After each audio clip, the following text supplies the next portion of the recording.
Hello guys, good morning everyone.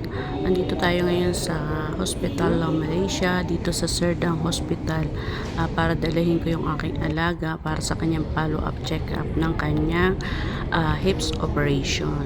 So, etong proseso dito, kailangan pumila tayo at mag-antay. Take time nga lang talaga dahil ito ay public hospital dito.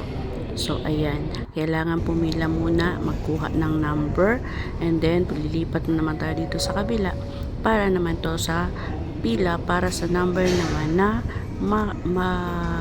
kapunta ka sa doktor na magche-check up sa'yo. Magche-check up sa pasyente. So, ayan. Punta muna tayo dito. Napakaraming tao, guys. Sobra. Halos lahat is mga naoperahan. Ito nga pala ay parang orthopedic. Parang orthopedic siya. Orthopedic section. So, ayan ito. Magantay muna tayo dahil tapos na tayo. Antayin naman natin yung gamot. Oh my Thank you for God. watching, guys.